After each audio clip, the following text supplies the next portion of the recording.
Hello and welcome to Amisha study centre. तो मैं आपको रेलवे के एग्ज़ाम्स की प्रिपरेशन करवा रही थी, जिसमें हम साइंस का पोर्शन देख रहे थे। तो मैं आपको काफ़ी सारे टॉपिक्स कंप्लीट करा चुकी थी। आज उसी को कंटिन्यू करते हुए मैं आपके सामने आज दूसरे कुछ टॉपिक लेके आई हूँ, जो कि आपको स्क्रीन में दिख रहा होगा।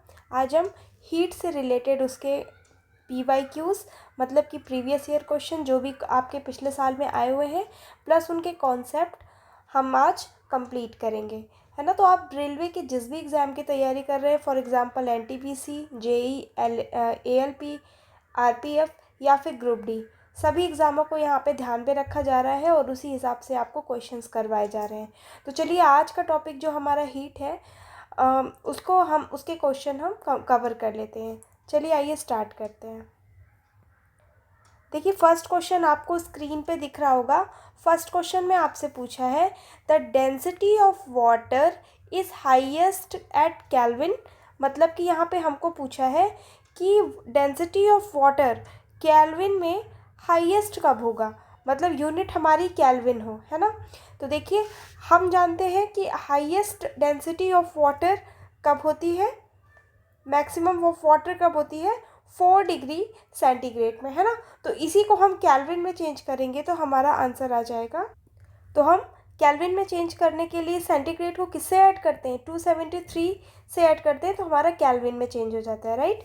तो यहाँ पे हम ऐड करेंगे तो हमारा क्या आ जाएगा, 277। तो ऑप्शन सी आपका यहाँ पे करेक्ट हो जाता है, 277 केल्विन। ठीक है, चलिए अगले प्रश्न पे आते हैं। नेक्स्ट क्वेश्चन में आपसे पूछा गया है, temperature of 37 degree Celsius is approximate equal to. मतलब हमको यहाँ पे टेम्परेचर दिया गया है डिग्री सेंटीग्रेड में या डिग्री सेल्सियस में, हमको उस तापमान को फ़ारेनहाइट में चेंज करना है, क्योंकि ऑप्शंस हमारे फ़ारेनहाइट है। तो देखिए, पहले मैं आपको फार्मूला बता दूँ। फार्मूला हमारा होता है C/5 is equal to F-32/9। ये आपका फॉर्मूला है। यहाँ पे C आपका डिग्री सेल्सियस है, जो भी आपका टेम्परेचर दिया हुआ है, एंड F फॉर आपका फ़ारेनहाइट है ना। तो चलिए हम इसको सॉल्व करते हैं। तो यहाँ पे हमको डिग्री सेल्सियस में दिया हुआ है 37/5 इक्वल्स टू F, जो कि हमें निकालना है फ़ारेनहाइट में, -32/9। ठीक है, तो हम इसको ट्रांसपोज करेंगे, ये हमारा F इज इक्वल्स टू आ जाएगा 37/5 इंटू 9 प्लस 32। हम इसको सॉल्व कर लेंगे, this comes out to be 98.6। तो 98.6 Fahrenheit, that is option D is our correct answer, है ना। देखा आपने, इस फॉर्मूले को ध्यान में रखेंगे तो हम इस तरीके के क्वेश्चंस कर पाएंगे। चलिए अगले क्वेश्चन में आते हैं। 0 degree centigrade is equal to how many degrees of Fahrenheit. अब हमसे पूछा हुआ है कि 0 डिग्री सेंटीग्रेड हमारा कितने फ़ारेनहाइट में होगा, यानी कि हमें सेंटीग्रेड और फ़ारेनहाइट में रिलेशन पता होना चाहिए। ठीक है, तो देखिए, पिछला वाला हमारा फॉर्मूला क्या था, है ना, उसी को हम यहाँ फिर से यूज़ कर लेंगे, that is C/5 is equals to F-32/9। ठीक है, यही फॉर्मूला था। तो हम इसमें वैल्यूज पुट कर देंगे। डिग्री सेंटीग्रेड हमारा कितना है, 0 है, तो हम यहाँ पे 0/5 is equals to F-32/9। Something upon 0 upon something is 0, तो यहाँ पर हो जाएगा F-32/9 इज इक्वल्स टू 0, यानी कि F-32 इज इक्वल्स टू 0, मतलब F की वैल्यू कितनी आ गई, 32 degree Fahrenheit. That is option D हमारा करेक्ट आंसर है। ठीक है, ऑप्शन डी हमारा 32 Fahrenheit is our right answer. Next question में देख लेते हैं। क्वेश्चन है, what is the physical state of water at 12 degree Celsius. तो हमें 12 डिग्री सेल्सियस पर पानी की भौतिक अवस्था पूछी गई है। तो देखिए, पानी का जो बॉइलिंग पॉइंट होता है ना, वो कितना होता है, 100 डिग्री सेल्सियस। मतलब इसके बाद वो वेपर बनना स्टार्ट हो जाता है गैसेस फॉर्म में, है ना। और उसका जो मेल्टिंग पॉइंट रहता है वो कितना रहता है 0 डिग्री सेल्सियस। मेल्टिंग पॉइंट या फिर फ्रीजिंग पॉइंट भी हम कह सकते हैं। तो मतलब कि 0 पॉइंट से नीचे जाएगा तो वो आइस में चेंज होने लगेगा, है ना। तो 12 डिग्री सेल्सियस तो इनके बीच में है, तो 12 डिग्री सेल्सियस पे पानी की क्या स्टेट रहेगी, लिक्विड या फिर द्रव जिसको हम कहते हैं, है ना। तो ऑप्शन सी करेक्ट है। अगले क्वेश्चन में हम आते हैं। हमको बोला है कि 200 degree Celsius is equals to how many Fahrenheit. हमको बोला है कि 200 डिग्री सेल्सियस में फ़ारेनहाइट हमें निकालना है, ठीक है। तो हम देखिए सेम फार्मूला यूज़ करेंगे, that is C/5 is equals to F-32/9। तो हमको देखिए डिग्री सेल्सियस में -200 डिग्री टेम्परेचर दिया हुआ है ना।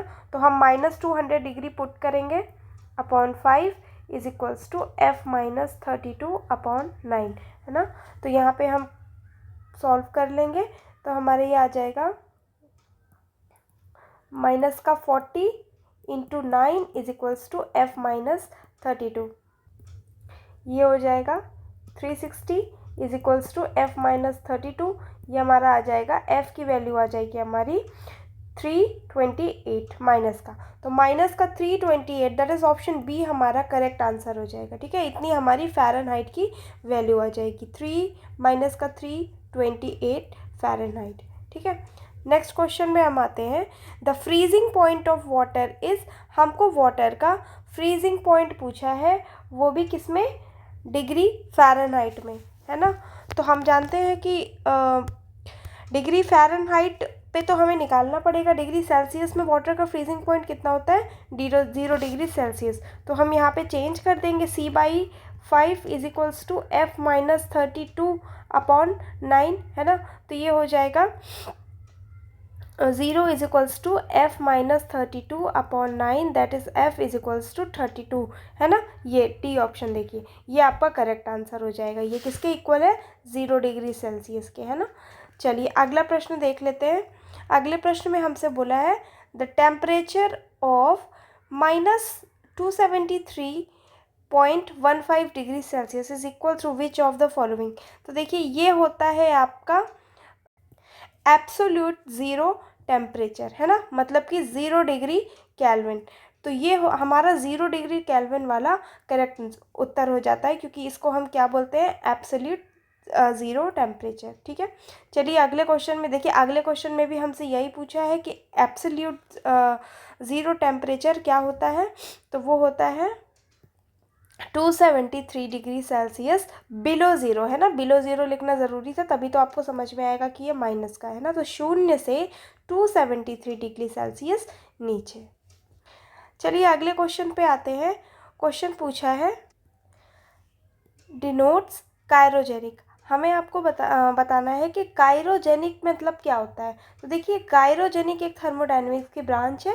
ये एक स्टडी है जिसमें हम अत्यधिक लो टेम्परेचर, मतलब कि कम तापमान के बारे में हम स्टडी करते हैं, ठीक है। तो ए ऑप्शन यहाँ पे आपका सही हो जाता है, लो टेम्परेचर। अगले क्वेश्चन में हम आते हैं। अगले क्वेश्चन में हमसे पूछा है at approximately what temperature will the density of water be maximum. हमसे पूछा है कि वाटर की डेंसिटी मैक्सिमम किस टेम्परेचर पे होती है। तो देखिए ए ऑप्शन आपका यहाँ पे करेक्ट हो जाता है, 0 डिग्री सेल्सियस पर वाटर की डेंसिटी मैक्सिमम होती है। केल्विन वाला क्वेश्चन हमने कर लिया था, क्या था वो, 277 केल्विन, है ना। तो चाहे केल्विन में आए, और अगर हमको इसी को फ़ारेनहाइट में पूछा था तो फार्मूला हमें पता है, फार्मूले में हम वैल्यू पुट करके फ़ारेनहाइट पे भी आंसर निकाल सकते हैं। चलिए अगले प्रश्न पे आते हैं। अगले क्वेश्चन में हमसे बोला है at what temperature density of water is maximum, है ना। तो देखिए ये क्वेश्चन आपका दूसरे एग्ज़ाम में शिफ्ट भी दूसरी है, सेम क्वेश्चन आपसे पूछा गया है।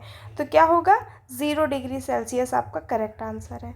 चलिए अगले प्रश्न पे आते हैं। अगले क्वेश्चन में हमसे पूछा गया है at what temperature density of water is maximum. अब देखिए फिर से हमको वाटर की मैक्सिमम डेंसिटी पूछी गई है, लेकिन यहाँ पे टेम्परेचर हमारे केल्विन में दिए गए हैं। तो यहाँ पे सही आंसर हो जाएगा ऑप्शन सी, 277 केल्विन आपका सही आंसर है। अगले क्वेश्चन को हम देखते हैं। What is the standard orbital temperature on a kelvin scale. Kelvin के पैमाने पर मानक कक्षीय तापमान क्या है। तो देखिए standard orbital temperature kelvin scale का भी होता है 273 डिग्री केल्विन, है ना। तो ऑप्शन सी आपका यहाँ पे करेक्ट हो जाता है।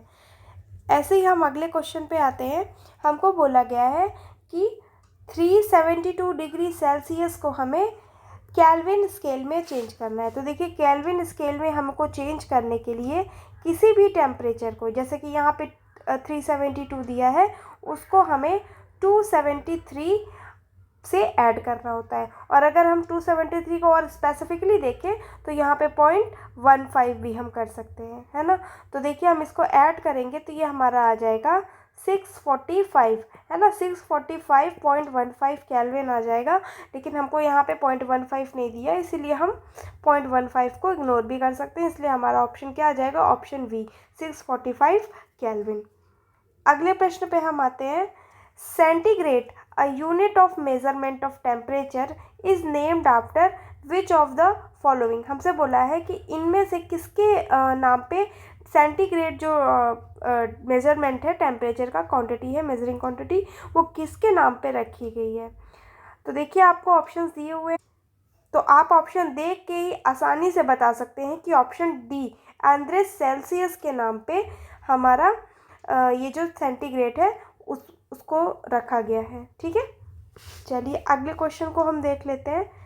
At what temperature will the Celsius and Fahrenheit scale show the same reading. अब हमसे पूछा है कि किस टेम्परेचर पे सेल्सियस और फ़ारेनहाइट जो है सेम रीडिंग दिखाते हैं। तो देखिए यहाँ पे हमको फॉर्मूला पता है, फॉर्मूला हम लिख लेते हैं, that is C/5 is equals to F-32/9, है ना। तो यहाँ पे देखिए आप ले लेते हैं C और F आपका इक्वल आना चाहिए, तो हम इसकी जगह पे X पुट कर देते हैं, ठीक है। तो आप F और C की जगह X पुट कर दीजिए। तो देखिए X-32/9, है ना। तो ये आ जाएगा 9x/5 और ये हो जाएगा X-32, राइट। तो यहाँ पे हम ट्रांसपोज करेंगे, ये हो जाएगा X-9x/5 इज इक्वल्स टू 32। ये हो जाएगा 5x माइनस का 9x/5 इज इक्वल्स टू 32, ठीक है। अब यहाँ पे देखिए, यहाँ पे आपका हो जाएगा माइनस का 4x/5 इज इक्वल्स टू 32, ठीक है। अब यहाँ पे माइनस का 4x, ये हो जाएगा 32 इंटू 5, तो ये हो जाएगा माइनस का 4x इज इक्वल्स टू 160। तो x की वैल्यू क्या हो जाएगी, 40, वो भी माइनस का, तो -40 degree, that is option C आपका करेक्ट हो जाता है। -40 डिग्री आपका ऐसा टेम्परेचर है जिसमें डिग्री फ़ारेनहाइट और सेल्सियस में टेम्परेचर इक्वल रहता है। नेक्स्ट क्वेश्चन पे हम आते हैं। नेक्स्ट क्वेश्चन हमसे पूछा है, absolute zero temperature is achieved, परम शून्य तापमान प्राप्त किया जा सकता है। तो देखिए ऑप्शंस आपके दिए हुए हैं। At molecular momentum of the system becomes zero, जबकि सिस्टम का आणविक संवेग शून्य हो जाता है। एट सी लेवल, समुद्र तल पर। ऑप्शन है आपका एट टेम्परेचर -273 डिग्री सेंटीग्रेड, या फिर सेंटर ऑफ अर्थ पे, पृथ्वी के केंद्र पे। तो देखिए पिछले क्वेश्चनों में भी आपको बता चुकी हूँ कि -273 डिग्री सेंटीग्रेड तापमान पर आपका परम शून्य तापमान प्राप्त हो जाता है। तो सी ऑप्शन आपका यहाँ पे करेक्ट हो जाता है इस क्वेश्चन का। अगले क्वेश्चन पे हम आते हैं। अगले क्वेश्चन में हमसे पूछा है, temperature at which value of absolute zero reaches. तो ऑप्शन आपके दिए हुए हैं। तो देखिए परम शून्य तापमान पर -273 डिग्री तापमान पर पहुंचता है, ठीक है ये ऑप्शन। और एक option, when the molecular speed of the system becomes zero, जब सिस्टम की आणविक गति शून्य हो जाती है तब भी हमारा परम शून्य तापमान होता है। तो इस क्वेश्चन के हिसाब से दो ऑप्शंस आपके करेक्ट हो जाते हैं, है ना। तो आप अगर इसमें आया होगा क्वेश्चन तो हो सकता है कुछ करेक्शन करवाया गया हो, इस क्वेश्चन के हिसाब से ये दोनों ऑप्शन सही है। अगले क्वेश्चन पे हम आते हैं। क्वेश्चन हमारा पूछा गया है, the boiling point of alcohol is 78 degree centigrade, what will be the temperature on kelvin scale. हमको दिया हुआ है कि बॉइलिंग पॉइंट डिग्री सेंटीग्रेड का हमें दिया गया है और हमसे पूछा गया है केल्विन स्केल में क्या होगा, ठीक है। तो देखिए हमारा केल्विन स्केल का निकलता कैसे था, C प्लस 273 डिग्री सेंटीग्रेड में हम 273 ऐड कर देते थे, तो यहाँ पे हमें वही काम हम यहाँ पे करेंगे। तो डिग्री सेंटीग्रेड में हम 78 273 में हम ऐड कर देंगे, तो ये कितना आ जाएगा 351 केल्विन। तो आपका देखिए डी ऑप्शन यहाँ पे करेक्ट हो जाता है, दैट इज़ 351 केल्विन। इसी तरीके से हम अगले क्वेश्चन पे आते हैं। क्वेश्चन हमसे पूछा गया है to convert a temperature from Celsius to Kelvin you must do which of the following. हमको इसमें से क्या करना होता है, multiply the given temperature with 273, 273 से हमें गुना करना होता है, या फिर 273 pairs at the given temperature, या फिर divide the given temperature by 273, 273 से हमें डिवाइड करना होता है, भाग देना होता है, या फिर सब्ट्रैक्ट करना होता है, 273 से घटाना होता है। तो देखिए यहाँ पे हमें जोड़ना होता है, ठीक है, ऐड करना होता है। तो बी ऑप्शन आपका करेक्ट हो जाता है कि 273 add at the given temperature. इसी तरीके से हम अगले प्रश्न को देख लेते हैं। क्वेश्चन हमसे पूछा गया है what is the value of temperature that is considered normal in the human body. आपको नॉर्मल ह्यूमन बॉडी टेम्परेचर जो है इस क्वेश्चन में पूछा गया है। तो देखिए बहुत ही आसान क्वेश्चन है ये। इस क्वेश्चन का आंसर है ऑप्शन सी 98.6 डिग्री फ़ारेनहाइट। ठीक है, ये आपका नॉर्मल ह्यूमन बॉडी टेम्परेचर है। ठीक है, इसके ऊपर होता है तो देखिए थर्मोमीटर में भी हम नापते हैं तो इसके ऊपर क्या हो जाता है, तो फीवर डिटेक्ट हो जाता है। ठीक है, चलिए अगले क्वेश्चन पे आते हैं।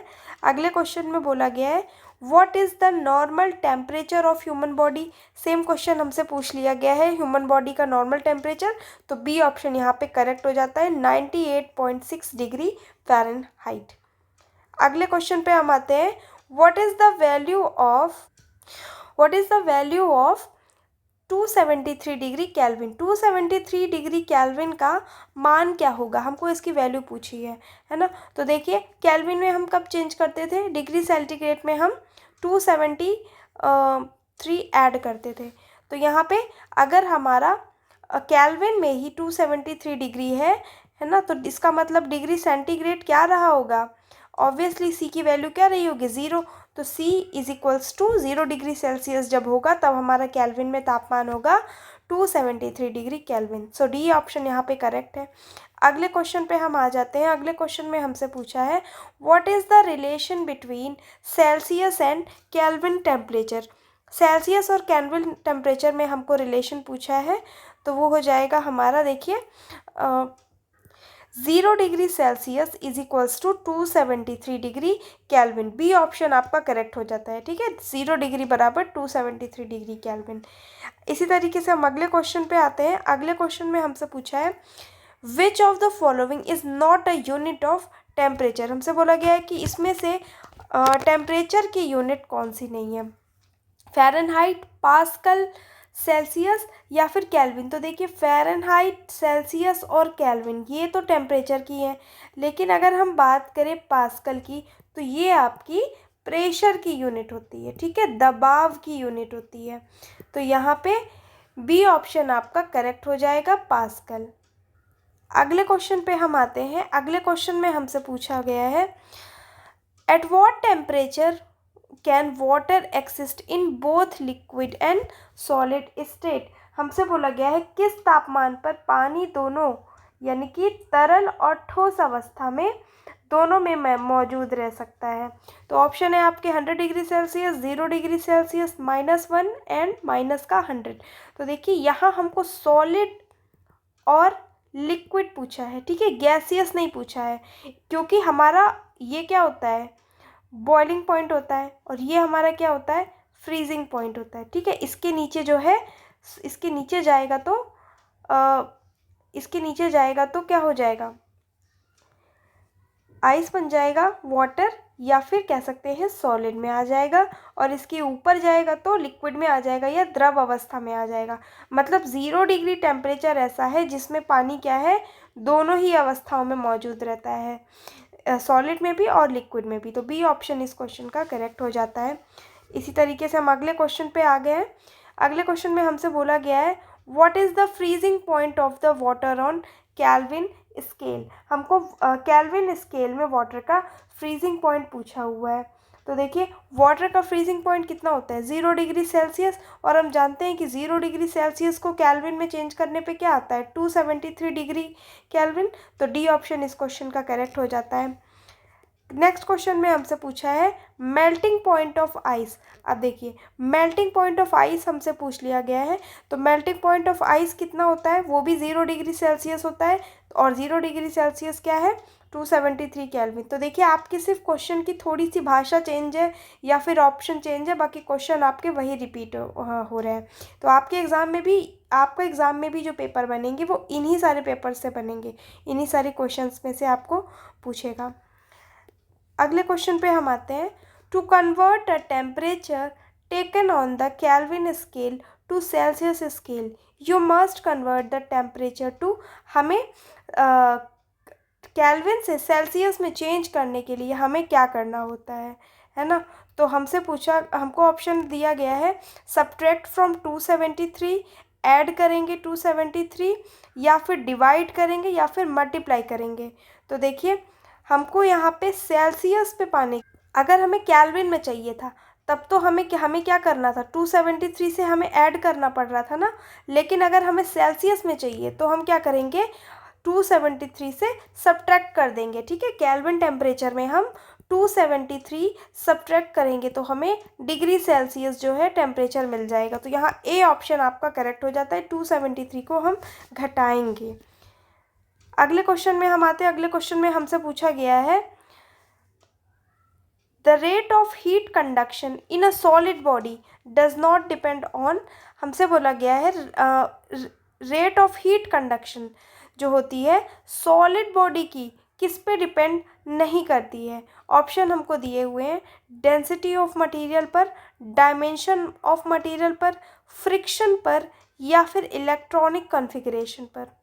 तो देखिए कंडक्शन का जो प्रोसेस होता है वो किस में होता है सॉलिड्स में होता है। ठीक है, तो और जितना ही ज़्यादा फ्रिक्शन होगा उतना ही ज़्यादा कंडक्शन भी होगा, तो फ्रिक्शन पे हमारा डिपेंड करती है, फ्रिक्शन पे डिपेंड नहीं करती है। ठीक है, इसीलिए हमको डज नॉट बताना है। तो यहाँ पे सी ऑप्शन हमारा करेक्ट हो जाता है, क्योंकि हमें क्या नहीं करती। देखिए डज नॉट पे ध्यान दीजिए, डज नॉट बताना है, तो इसी हिसाब से हमारा सी ऑप्शन सही हो जाता है।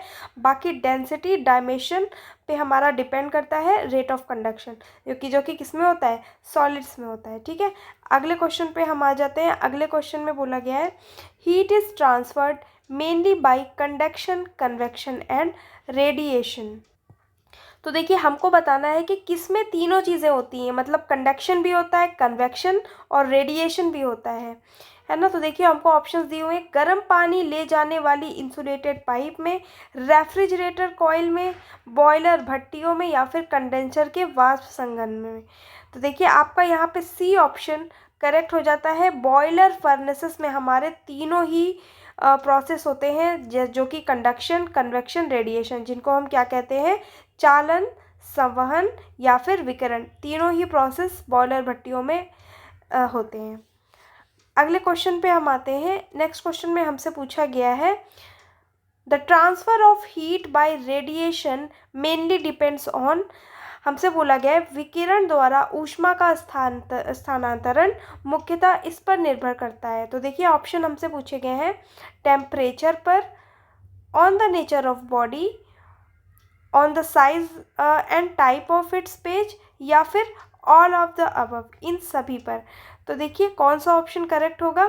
तो देखिए जो रेडिएशन होता है ना वो टेम्परेचर पर भी डिपेंड करता है, बॉडी के नेचर पे भी डिपेंड करता है, साइज पे भी, तीनों पे डिपेंड करता है। ठीक है, तो यहाँ पे ऑल ऑफ द अबव यानी कि ऑप्शन डी उपरोक्त सभी आपका सही उत्तर हो जाता है। अगले क्वेश्चन पे हम आते हैं जो कि हमको असर्शन एंड रीजनिंग का क्वेश्चन पूछा हुआ है। तो देखिए हम पढ़ लेते हैं given below the assertion and reason. Assertion हमें दिया हुआ है अभिकथन a small gap left between the iron tracks. Iron tracks जो होते हैं, रेलवे ट्रैक्स होते हैं, उनमें क्या रहता है थोड़े थोड़े गैप छोड़े जाते हैं। रीज़न दिया है हमको आयरन एक्सपैंड्स इन समर, क्योंकि गर्मी में लोहा फैलता है ना। तो देखिए हाँ जो रेलवे ट्रैक्स रहते हैं उनमें क्या रहता है, थोड़ा थोड़ा गैप छोड़ा जाता है। क्यों? क्योंकि इसका सही रीज़न जो दिया है वही है, क्योंकि आयरन जो है, लोहा जो है एक्सपेंड करता है, ठीक है, फैलता है, वो मेल्ट होता है। तो यहाँ पे आपका ऑप्शन सी करेक्ट हो जाता है। That is both A and R correct. दोनों एसेशन और रीज़न करेक्ट है, और आर जो है एक्सप्लेनेशन है ए का, रीज़न जो है वो सही स्पष्टीकरण करता है, ठीक है। तो सी ऑप्शन हमारा करेक्ट है। इसी तरीके से हम अगले क्वेश्चन पे आ जाते हैं। क्वेश्चन हमसे पूछा है, the system transport fluids from one place to another. यह प्रणाली तरल पदार्थों को एक स्थान से दूसरे स्थान पर पहुंचाती है।